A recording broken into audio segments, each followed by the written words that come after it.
Jason? Jason? No, this isn't Jason. That's right, if you've seen this movie, you'd know exactly who this guy is. Today we are looking at NECA's Ultimate Friday the 13th New Beginning, Roy. Yes, that's right. Now, in case you're wondering, how does Roy stack up against the actual Jason? I'd say that it's pretty fair. I think that that's pretty accurate. If you want to know what he is up against Ghostface, there you go. Yes, Ghostface has a gun now. How about that? And then if you want to see him with Spider-Man, you can see that he actually has some height to him, which is kind of interesting.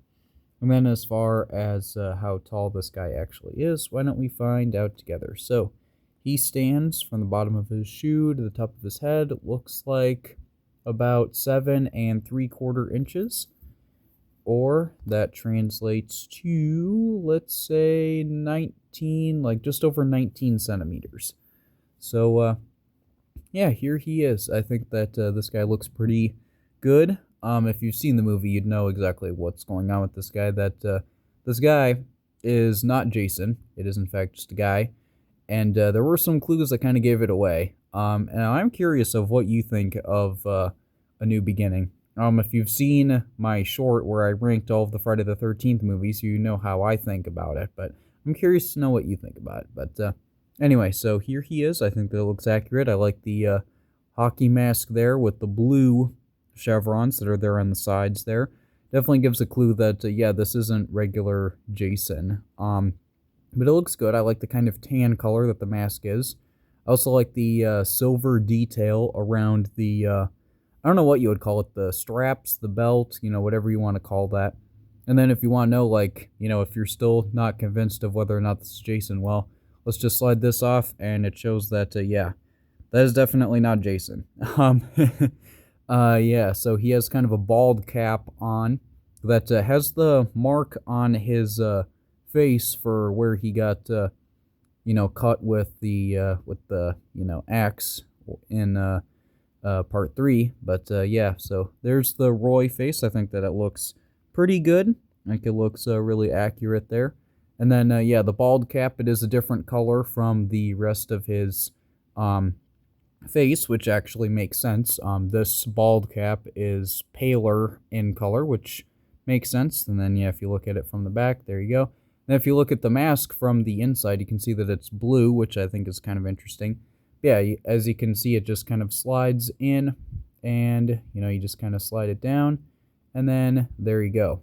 He's ready to rock and roll and kill some rock and roll people, like the Greasers, near the beginning of the movie. But yeah, so I like the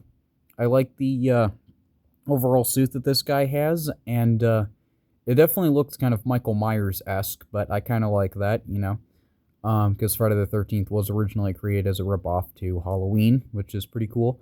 I really like the detail here, of it's just overall, like, you can see, like, the details of, like, the wrinkles and, like, that kind of stuff, but it has a nice wash to it that makes it look like it's kind of like a mix between a blue and a green, and I like that. It looks accurate to how it's supposed to look in the movie.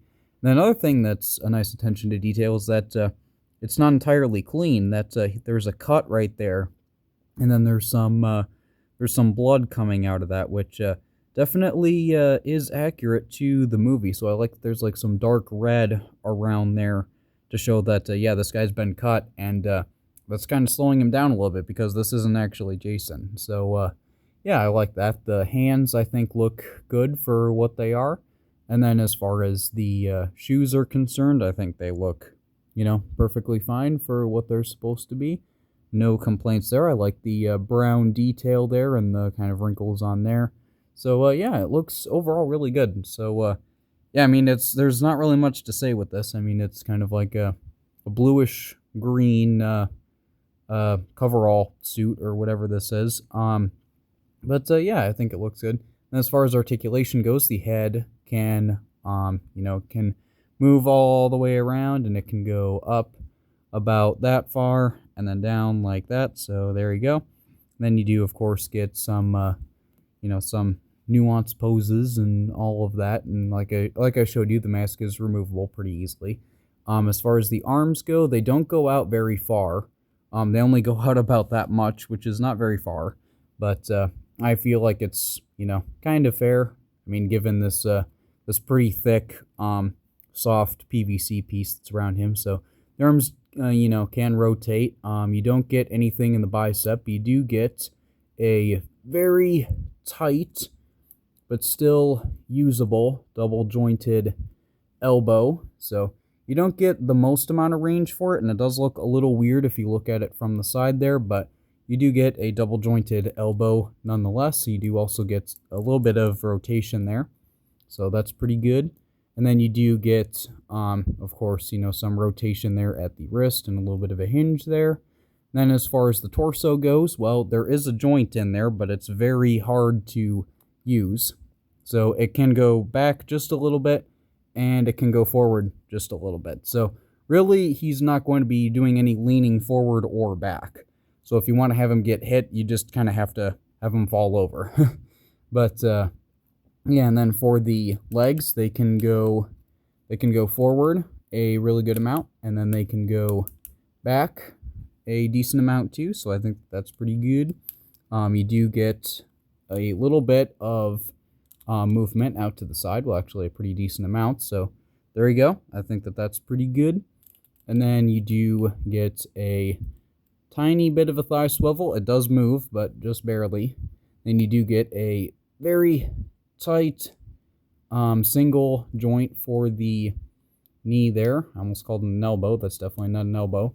But yeah, you get a single joint. You get less than 90, but this guy is a guy who's just kind of walking around, so it's not that big of a deal. And then for the boots, they do go back just a little bit, and they go forward just a little bit, and then you do get some rotation there on the side. So it's pretty straightforward stuff for articulation, but like I said, I feel like that's understandable for slasher characters, because especially if it's somebody like Jason or Michael or Roy, who's just kind of walking around. So I think that's definitely fair. And then as far as accessories go, here's where all of the meat and potatoes are at. So you do get this pole or post or whatever this thing is. It does have a spike at the end of it there. It's not that sharp, but you can definitely use your imagination of him, impaling people with this, like he did with the guy in the porta potty. Then you do get a flare, which I think looks really good. I like the white at the bottom, and then the red, and then you do get the kind of the smoke and the flare effect coming off of it. So it doesn't really look the best if it's not, like well lit, but I'm sure if you have like a really good lighting system, you can make this look really cool. So there you go. You do get the whatever these are called. I know what these are used for, both in real life as well as in the movie. This is actually because this is used for my favorite kill in the movie, when he brings them down and then cuts the girl's eyes out, and then you see the gore later. I thought that was really cool. But yeah, and as you can see, they do actually work, which I think is pretty cool. So there you go. And then you do also get, immediately after he cut the girl's eyes out, he also took the guy, put him against a tree, and then he wrapped this belt around the guy's face. And then what he did was he put a stick through these, and he just kept twisting the stick over and over again until the guy's face basically broke, which is kind of interesting. I do like the detail with the stick. If I didn't tell you that this was a piece of plastic, and if I didn't know it was a piece of plastic, I would actually assume that this is like a real small stick. So it looks really good. I like the details on the inside of the wood there. And yeah, just the overall paint, like it looks accurate. And then for this, I think this is real leather. If not, it's, well, maybe it's not. But it does look good enough to be like, leather. You do get these metal rings there that you can obviously put the stick through, and they can twist it, that kind of thing. So you can try to recreate that even though you don't have any victims. And then you do get a knife here. The knife looks good. I like the blood on there. That looks good. I like the wooden handle. And yeah, so he can go cut up some people. And then, of course, this wouldn't be a Jason figure without a machete, even though this isn't Jason. But, yeah, so there you go. I like the black for the handle, and then you get, the silver blade, and then you got some dried blood on there, so he's definitely used this quite a lot, and it's been a while. And then you do get a tent stake. So, there you go. You have a tent stake there. I think that looks really good, even though it's plastic. It definitely looks accurate enough, and it looks good for what it is. You do get a meat cleaver. This is actually my favorite out of his accessories. Um, I like the blood splatter on there. I like the hole going through it. And yeah, it just looks accurate to a real life meat cleaver, just obviously shrunken down. And so when I have this guy displayed, I like to have him with the meat cleaver. And you can really take any of these accessories and you can put them into his hand here just like that. And then there you go. And then you do notice that he has a relaxed hand on his left side. Well, he does come with an alternate gripping hand for the left side there. So there you go. If you want him to use these like with both hands, for instance, you could do that. So yeah, I think that looks really good. And then, of course, we have to talk about the packaging with a really cool poster art here. I don't know where they came up with this design specifically, but I like it. Even though you don't see this at all in the movie, I still like the detail nonetheless. I think it looks cool. You got Roy on the side there. Then you get some shots on the back. You also get the ambulance that, this guy's occupation was. So there is that. You get some more detail on that. There is the top. And there is the bottom. So there you go. And then if you open this up, there's a shot of the figure. And then, of course, the stuff inside with a nice blue background to it. So there you go. That about covers Mr. Roy Burns here. So, yeah, if you like this review of Discount Jason, if you like the movie, if you really like, if you like the color blue because this guy's blue, anything like that, do be sure to leave a like. Let me know in the comments what you think. And yeah, if you want to see more content like this, you can subscribe. I do plan to continue more NECA content like this in the future. I'm just going to be taking a little break, and I'm going to be starting a new series on this channel. So if you want to see that, do be sure to stay tuned for that, see what that is. But other than all of that, I do hope that you enjoyed, and I do hope that I will see you all later. Goodbye.